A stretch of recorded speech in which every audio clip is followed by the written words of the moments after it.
नमस्कार, तेजस्विनी कार्यक्रम में आप सबका बहुत बहुत स्वागत। आपके साथ मैं हूं ममता चोपड़ा। तेजस्विनी के मंच पर यूं तो हम विभिन्न क्षेत्रों की महिलाओं को आपके सामने लेकर आते हैं।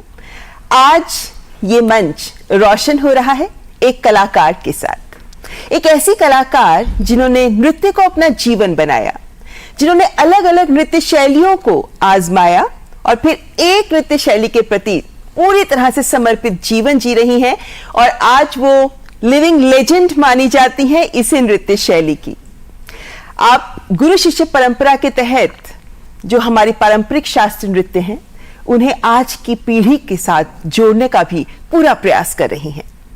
हमारी आज की तेजस्विनी है पद्मश्री से सम्मानित गुरु माधवी मुदगल, जो एक जानी मानी ओडिसी नृत्यांगना है।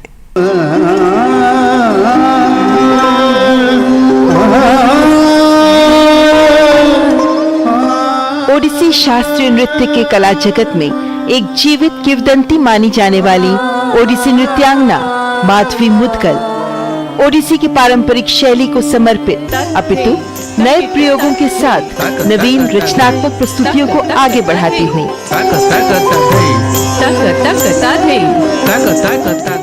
कला के प्रति रुझान रखने वाले माता पिता से कला प्रेम विरासत में मिला। बचपन में कथक भरतनाट्यम सीखा, लेकिन 14-15 वर्ष की आयु में जब गुरु हरिकृष्ण बेहरा से ओडिसी नृत्य सीखने का मौका मिला तो इस नृत्य की ओर आकर्षण इतना बढ़ा कि इसे ही अपना जीवन बना लिया। पद्म विभूषण गुरु केलुचरण महापात्र के सानिध्य में इस कला को और निखार मिला। देश विदेश में प्रस्तुतियां दी, विश्व भर में दर्शकों की खूब सराहना बटोरी, लेकिन युवा पीढ़ी को इससे जोड़ने के प्रयास भी करती रही।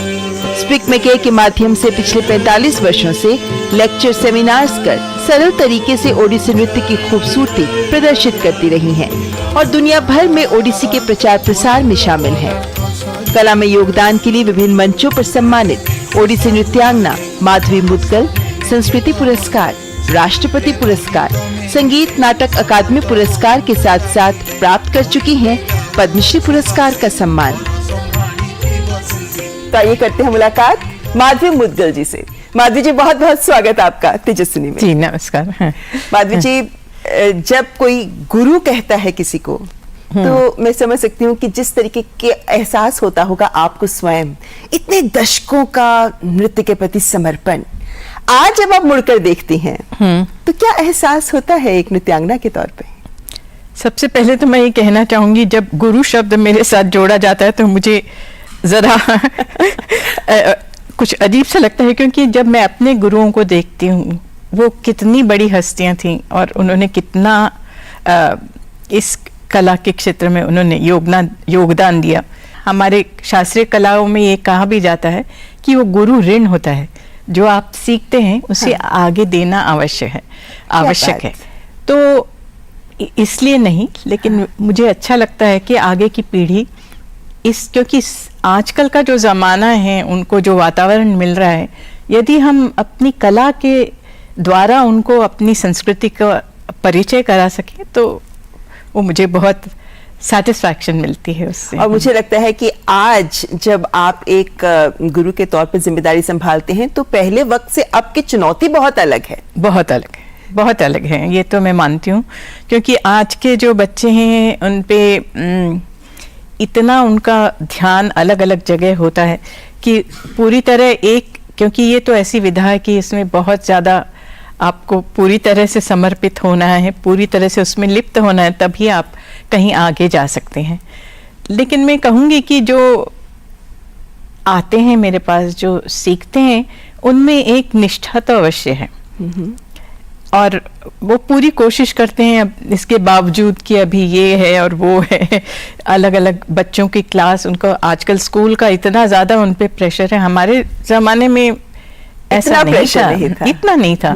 जब हम बात करते हैं नृत्य की तो मुझे लगता है वैसे तो हर क्षेत्र में ही समर्पण की जरूरत होती है, लेकिन नृत्य या कोई भी कला का क्षेत्र होता है उसमें एक तपस्या की जरूरत होती है। जी बिल्कुल सही कहा आपने। तो ऐसे में इतने दशकों की तपस्या, आपके लिए नृत्य को आप कैसे परिभाषित करती हैं? नृत्य तो मेरी आत्मा है, मतलब मैं नृत्य जैसे सांस लेते हैं वैसे ही मुझे नृत्य करना आवश्यक लगता है। आज इस उम्र में भी मुझे हर रोज अभ्यास करना अच्छा लगता है। और ये एक ऐसी कला है कि आप जितनी गहराई में जाएं ना, वो आपको नई नई दिशाएं दिखती रहती हैं। इसलिए वो तपस्या कहाँ आपको ले जाती है, और जब हम सीखते हैं और हम समर्पित होते हैं तो हम ये नहीं कि हम तपस्या कर रहे हैं, वो अब अगर ऐसा पीछे देखें तो शायद उसको तपस्या का नाम दिया जा सकता है। सही कहा कि श्वास की तरह आप नृत्य को जीती हैं। जी जी, बहुत खूबसूरत बात है। लेकिन आपके लिए क्या ये एक नेचुरल था कि आप नृत्य के प्रति आकर्षित हुई, क्योंकि आपके पिताजी, उन्होंने तो डांस अकेडमी ही शुरू की? मेरे पिताजी ने गांधर्व महाविद्यालय 1939 में शुरू किया था, दिल्ली के ऐसे वातावरण में जहाँ क्लासिकल म्यूजिक और डांस का इतना वो नहीं था उस समय। और वो दोनों संगीत के क्षेत्र में थे, नृत्य के नहीं। लेकिन जो हमारी उन्होंने संस्था चलाई थी उसमें नृत्य और संगीत दोनों की ही शिक्षाएं होती थी, शिक्षा दी जाती थी। तो मैं पता नहीं नेचुरली ही डांस की ओर आकर्षित हुई। और शुरू से मैं, मतलब बहुत छोटी थी, 3-4 साल की, तब से ही मैं नृत्य की विधा में पूरी तरह डूबी। आप उन नृत्यांगनाओं में से हैं जिन्होंने कथक भी सीखा, भरतनाट्यम भी सीखा और ओडिसी भी सीखा, लेकिन आप ओडिसी को ही लेकर आगे बढ़ती चली गई। चूंकि आपने तीनों शैलियों के साथ एक्सपेरिमेंट किया था, तो ये एक स्वाभाविक सा प्रश्न बनता है कि फिर ओडिसी को ही अपना जीवन क्यों बनाया? असल में जब मैं शुरू किया 50s में, तो उस समय ओडिसी कुछ लोगों को पता ही नहीं था। दिल्ली में तो बिल्कुल ही नहीं था, इवन उड़ीसा में भी नहीं, क्योंकि इसका रिवाइवल काफ़ी देर में हुआ 50s 60s में। लेकिन भरतनाट्यम और कथक तब तक काफ़ी पॉपुलर था। तो तब हमारे विद्यालय में केवल भरतनाट्यम और कथक की शिक्षा होती थी। तो मैं नेचुरली दोनों क्लास में ही जाती थी, इसलिए मैंने दोनों का अध्ययन किया। कथक मैंने काफ़ी आगे तक, काफ़ी प्रोफेशनल लेवल पे भी किया। लेकिन जब मैं 14-15 साल की थी तब मैंने ओडिसी देखा, और वो इतना सुंदर, इतना लालित्यपूर्ण, इतना भावपूर्ण लगा कि मैंने सोचा कि मुझे अवश्य इसे सीखना चाहिए। और सौभाग्यवश मेरे जो पहले गुरु थे, गुरु हरिकृष्ण बेहरा, वो विद्यालय में सिखाने उसी वक्त आए, तो मैंने सीखना शुरू किया। और फिर मैंने धीरे धीरे ओडिसी कथक बिल्कुल छोड़ के सिर्फ ओडिसी ही किया। जी, तो मतलब आपके मन को वो भाया ज्यादा, तो आपने उसको लेकर आप उसे आगे बढ़े। लेकिन आज भी, जैसे जब मैं आपके बारे में स्टडी कर रही थी, आपकी फोटोग्राफ्स देख रही थी सब, तो उसमें बहुत बहुत सारे ऐसी तस्वीरें सामने आई जहां पे आप अपने छात्रों के साथ, आप अपने शिष्यों के साथ मंच पर आप प्रोग्राम दे रही हैं। और वो जो भाव आपके चेहरे पे दिख रहे थे, मुझे लगता है वो सिर्फ देखने वाला ही देख सकता है। लेकिन जब आप परफॉर्म करती हैं तो आपका एक अलग एहसास। लेकिन आपने भी तो अपने गुरु के साथ शिष्य के तौर पे कई मंचों पर आपने परफॉर्मेंस दी, पद्म भूषण मोहपात्रा जी के साथ। जी, तो वो एहसास क्या था, क्योंकि अब आप उस पीढ़ी से अगली पीढ़ी तक पहुंची हैं? नहीं, वो उस वक्त तो मेरे लिए बहुत ही बड़ी बात थी कि इतने बड़े गुरु के साथ मैं खुद उनके साथ, उन्होंने कहा कि मेरे साथ करो, तो वो बहुत मेरा सौभाग्य था और ऐसा आशीर्वाद था उनकी तरफ से। और अब जब मैं करती हूँ तो मुझे जो आनंद की प्राप्ति होती है, आनंद जो शब्द है सही में वो, क्योंकि बल्कि मुझे सोलो करना ज़्यादा आसान है मेरे लिए। सबके साथ करने में थोड़ा सबके हिसाब से चल के और सबको देखते हुए चलना होता है, तो वो ज़्यादा अधिक क्लिष्ट है। लेकिन फिर भी अच्छा लगता है कि आगे ये कला चल रही है, और वो बड़ी सिंसियरली करते हैं। इसलिए जब दिल्ली में भारत मंडपम का उद्घाटन किया गया, वो एक अवसर था जब आपके बेहद खूबसूरत कोरियोग्राफी को बहुत सारे शिष्यों ने मंच पर एक साथ प्रदर्शित किया। जी जी, मैं यहाँ से ही ये सवाल उठाना चाहती हूँ कि जब कोई आप सोचती हैं, एक विचार उत्पन्न होता है कि अब इस तरह की एक प्रस्तुति मुझे तैयार करनी है, क्या प्रक्रिया होती है जिससे गुजरती है आप एक कलाकार के तौर पर, जिसके बाद ये प्रस्तुति इतना खूबसूरत रूप लेती है? देखिए, बहुत अलग अलग चीज़ों से इंस्पायर होते हैं। कभी कोई एक आइडिया है, कभी कोई साहित्य इतना सुंदर है कि आपको वो नृत्य में उसकी प्रस्तुति का मन करता है कि इसको हम करें, लेकिन ये लंबा प्रोसेस है। पहले आपका आइडिया है, फिर उसके साथ आप उसके अनुरूप कुछ अपने दिमाग में सोचते हैं नृत्य के, फिर उसका संगीत जो उसकी जान है, क्योंकि उसका फिर संगीत वो क्या कविता वो क्या कह रही है, या अगर हम शुद्ध नृत्य की बात कर रहे हैं तो हम क्या करना चाहते हैं, उसके हिसाब से फिर संगीत की रचना होती है। और फिर उस संगीत की रचना पे फिर से नृत्य को सजाने का जो एक सिस्टम, एक तरीका है, उस पे जाके फिर वो अंत में कुछ बनता है। कभी बनता है, कभी नहीं भी बनता, लेकिन प्रयास रहता है। तो फिर भारत मंडपम के समय जो प्रस्तुति थी, उसके पीछे की क्या सोच लेकर आप आगे बढ़ी? उसमें ये था कि एक तो ऐसा अवसर कि हमारे देश के एक इतनी बड़ी एक अवसर पर आज़ादी के 75 वर्ष और हमारे माननीय प्रधानमंत्री का भी वहाँ पे आगमन था, तो हमारी ओडिसी नृत्य की जो भंगिमाएं हैं, जो क्योंकि उस वक्त अगर कोई गीत गोविंद या ऐसी कोई रचना का समय नहीं था, तो केवल ताल नृत्य और लय पे अलग अलग, क्योंकि अलग अलग लेवल्स पे करना था, उस हिसाब से सोच के वो रचना करी थी मैंने। बहुत ही खूबसूरत है, बहुत तालियां भी बटोरी आपकी इस रचना ने।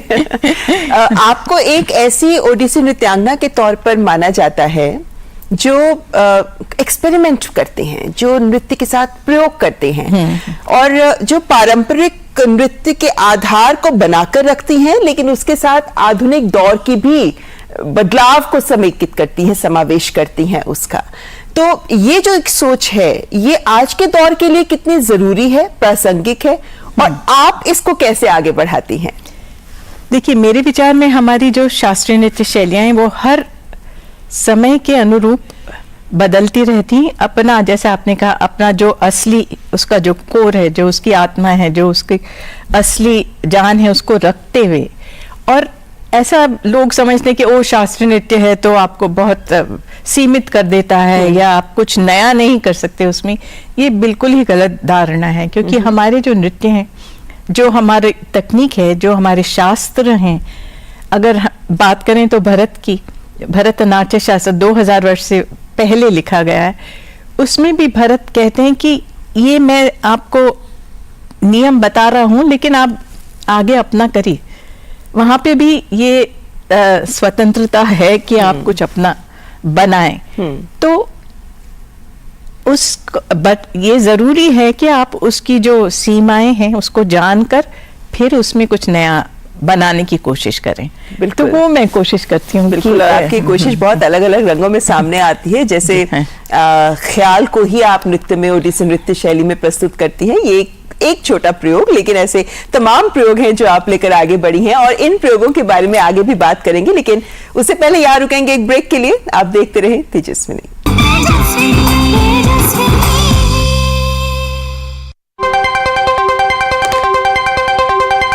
राजनीति की चाल से दुनिया के हाल तक, खेल के मैदान से किसान के खलियान तक, दिन भर की हर छोटी बड़ी खबर को समेटे खबर के हर किरदार को दिखाते हैं हम। डीडी न्यूज का प्राइम टाइम शो, सटीक और भरोसेमंद खबरें, खबर ही नहीं खबर का विश्लेषण भी, नए तेवर, नए कलेवर, नई धार और नई रफ्तार के साथ देखिए न्यूज नाइट हर रात 8 बजे सिर्फ डीडी न्यूज पर।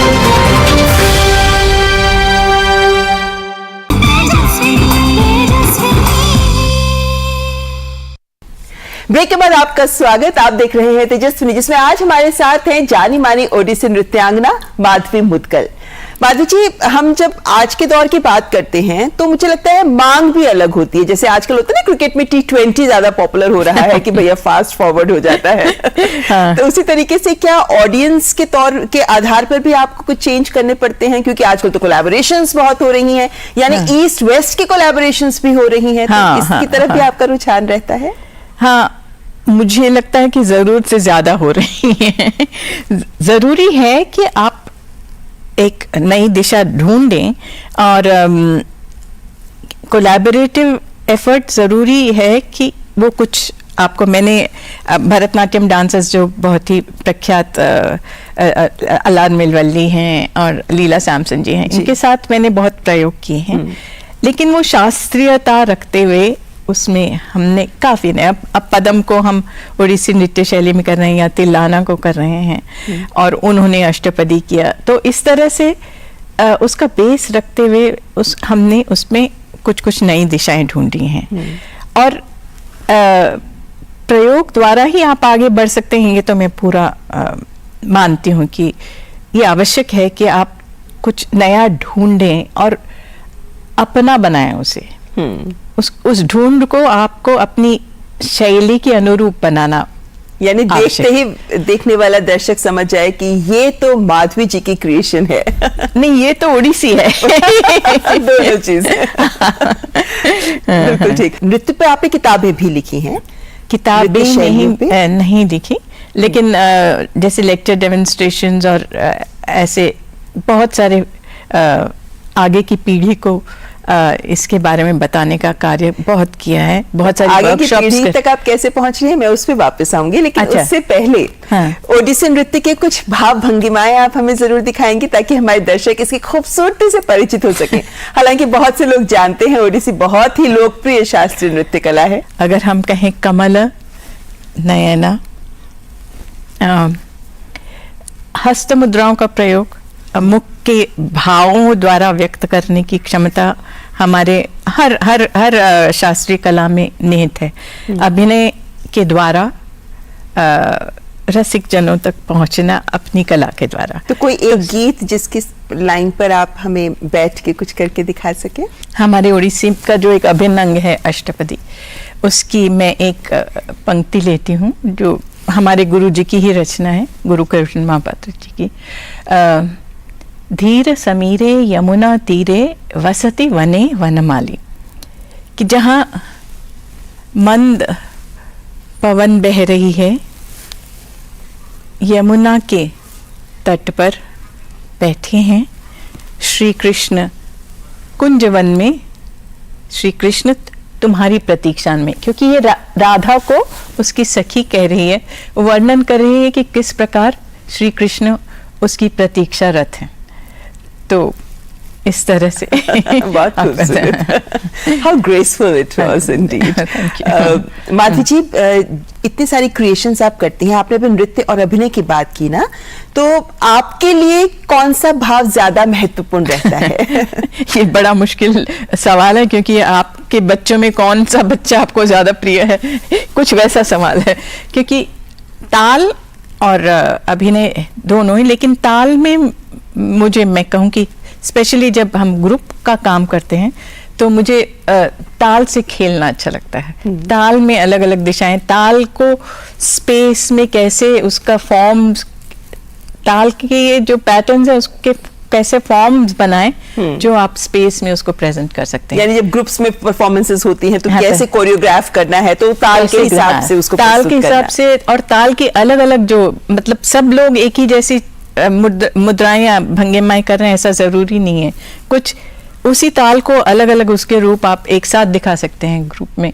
और अभिनय में भी बहुत सारे मैंने एक्सपेरिमेंट्स किए हैं, लेकिन जो नृत्य नाटिका जैसे होती है ना, वो उससे थोड़ा अलग करके मैंने प्रयोग किए हैं। तो नृत्य नाटिकाओं में भी जैसे हम अमूमन देखते हैं कि मिथोलॉजिकल स्टोरीज जो होती हैं उन्हें बहुत हाईलाइट किया जाता है, प्रस्तुत भी किया जाता है, और बहुत से अब नृत्यांगनाएं हैं जो आज के दौर की, जैसे गांधी की सोच को प्रस्तुत करती हैं, या आजाद भारत की सोच को प्रस्तुत करती हैं, या मेक इन इंडिया, या ऐसी योजनाओं को लेकर भी एक सोच विकसित भारत की प्रस्तुत करती हैं, जिनको हम एब्स्ट्रैक्ट फॉर्म्स भी मान सकते हैं। तो ये भी क्या आपका रुझान इनकी तरफ भी रहता है? अवश्य, हमारी कलाएं सक्षम हैं ये सब दिखाने के लिए। बिल्कुल। लेकिन मैंने अभी तक इस दिशा में प्रयोग नहीं किए हैं। मैं अभी तक अपने पारंपरिक उसमें ही उलझी हुई हूँ। पारंपरिक, लेकिन अगर आप देखें तो वो काफी नया भी है। बिल्कुल। आज जब आप छात्रों के साथ परफॉर्म करती हैं तो आपने मुझे बोला शुरू में कि निष्ठा बहुत होती है उनमें, लेकिन क्या उनमें भी इस चीज को लेकर ज्यादा आपको लगता है कि ज्यादा जोश होता है उनमें कि सॉन्ग्स पे परफॉर्म कर लिया जाए या इन चीजों पे परफॉर्मेंसेस दी जाए? क्योंकि मौका सबके पास होता है कॉलेजेस में परफॉर्म करना, कहीं और परफॉर्म करना, तो अपने उस नृत्य कला को इन माध्यम से जो ज्यादा लोकप्रिय हो गए हैं आज, उनके माध्यम से कम बिल्कुल इन नृत्यों को लोगों तक पहुंचाने में पॉपुलर किया जा सके। तो देखिए आजकल तो ये इंस्टाग्राम का जमाना है, तो फिर का जमाना तो वो उसके बहुत छोटे उसमें आप प्रस्तुत कर सकते हैं और वो बहुत ज्यादा लोग उसको देखते भी हैं क्योंकि जमाना उसी का है।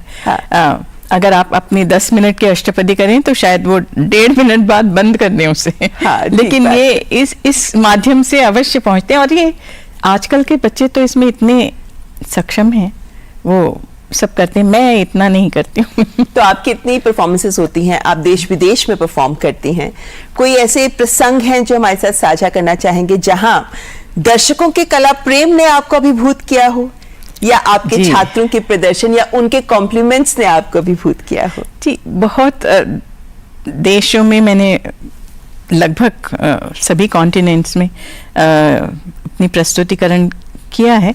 मुझे लगता है कि हमारी इन सब एक्सपीरियंस से ये मुझे लगता है कि हमारी कलाएं कितनी सक्षम हैं, कितनी सशक्त हैं कि वो बिल्कुल ऐसी, और उनको नहीं पता हमारी माइथोलॉजी, उनको नहीं पता हमारे जो ट्रेडिशनल, लेकिन वो फिर भी उसमें अभिभूत हो जाते हैं। तो ये मुझे लगता है हमारी कला में जो एक ताकत है, हमें उसे छोड़ना नहीं चाहिए। ब्राजील में हमारा 15 दिन तक का रोज शो था और लोग प्रोग्राम खत्म होने के बाद रोते थे, इतने उनको वो अच्छा लगता था और बार बार देखने आते थे। तो इसका ये सबसे बड़ा प्रमाण है कि उन्हें इतना वो छुआ, उनके मन, अंतर मन को छुआ। और ये है ऐसी हमारी कलाएं कि इसमें आपको रसिक बनने के लिए अपने आप को भी देना होता है। आज के आधुनिक दौर में भी ये परंपरा, शास्त्रीय नृत्य कला में गुरु शिष्य परंपरा कितनी मजबूत है आज के दौर में भी? और जैसा मैंने पहले पूछा, आपके छात्रों की ओर से किस तरह के ऐसे भाव प्रस्तुत किए जाते हैं जो आपका दिल छूते हैं? ये उनकी निष्ठा। और मैं ये कहूंगी कि आज के दौर में उस तरह का तो गुरु शिष्य परंपरा का रूप नहीं रहा। जैसे कि मैं भी अपने गुरुजी के घर जाके कटक में 2-3 महीने रहती थी, वो भी आते थे दिल्ली सिखाने के लिए, वो रूप नहीं रहा। लेकिन गुरु शिष्य का एक नाता अवश्य है और एक प्रेम, डांट भी खाते हैं लेकिन फिर भी आपको प्रति वो आस्था रखते हैं। और वो जो इसके प्रति इतने सिंसियरली इसको करते हैं, इस डिस्पाइट इसके कि उनके बहुत अलग अलग एवेन्यूज हैं। क्योंकि देखिए एक हमारा जो नृत्य है, हम इसमें उनको कोई श्योरिटी नहीं दे सकते कि आप इतना अर्न कर लेंगे। बिल्कुल, सिर्फ प्रेम है जो आपको जोड़े रखता है। बिल्कुल, प्रेम है, एक पागलपन है। लेकिन आप जैसे स्पिकमेके के साथ आप बहुत लंबे समय से जुड़ी हैं। जी, जब से शुरू हुआ स्पिकमेके तब से ही जुड़ी हुई हैं। मुझे भी याद है कि जब हम कॉलेज में थे तो उस वक्त पे मोहन वीणा मैंने तभी देखा जब विष्णु भट्ट जी आए थे हमारे कॉलेज में, परफॉर्म स्पिकमेके ने आयोजित किया था। तो मेरे को भी वो पहली एक झलक याद है, अभी तक जहन में है। तो क्या आप चूंकि इतनी गहराई से स्पिकमेके से शुरू से जुड़ी हुई हैं, तो क्या है जो आपको इससे जोड़े रखता है?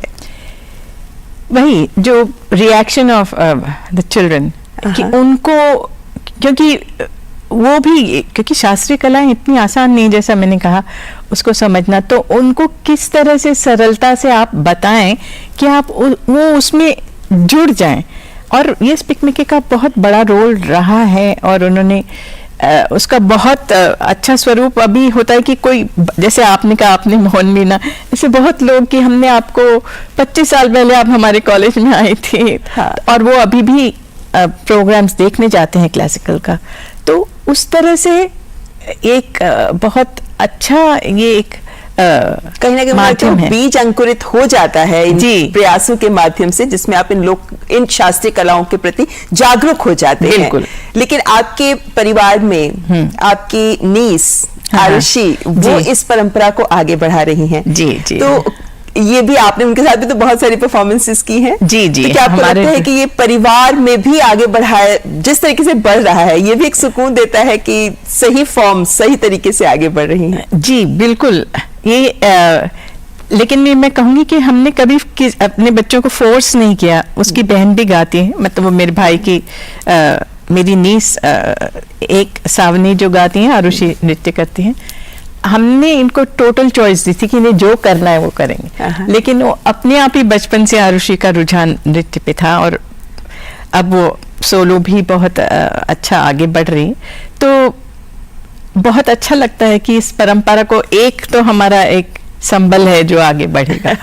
ये तो है। आप आज के दौर में बहुत सारे ऐसे लोग हैं जो नृत्य की तरफ रुझान रखते हैं, उसमें रुचि रखते हैं, और जो लोग कर रहे हैं, दो कैटेगरीज होती हैं लोगों की।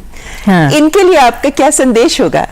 मैं यही कहना चाहूंगी कि जो छात्र, जो शिष्यगण अपने गुरुओं से इस कला का अध्ययन कर रहे हैं, उनको सबसे ज्यादा चाहिए पेशेंस, और ये ना सोचे कि उनको 2-3 साल में कुछ हो जाएगा। ये एक लंबा प्रयास है। इसमें बहुत निष्ठा, बहुत मेहनत और बहुत दर्द वो भी सहन करना पड़ता है, और फिर आप जाके उसका फल मिलेगा। वो आपका गुरु अपने आप आपको मंच पे लाएगा, तो उसकी जल्दी ना करें। जी चलिए, आप जिस तरीके से इन परंपराओं को आगे बढ़ा रही हैं माधवी जी, वो वाकई सराहनीय है, और हमें भी बहुत कुछ समझने का, जानने का आपसे मौका मिला। बहुत बहुत शुक्रिया तेजस्विनी में हमारे साथ जुड़ने के लिए। धन्यवाद। आपसे बातचीत करके मजा आया बहुत। बहुत नमस्कार। धन्यवाद। हाँ। तो ये थी हमारे साथ ओडिसी नृत्यांगना माधवी मुदगल। कैसा लगा आपको ये एपिसोड? हमें लिख भेजिए। हमारा ईमेल आईडी tejaswini.ddnews@gmail.com। तो अगले हफ्ते फिर हाजिर होंगे एक और तेजस्विनी के साथ। फिलहाल हमारी पूरी टीम को दीजिए इजाजत। नमस्कार।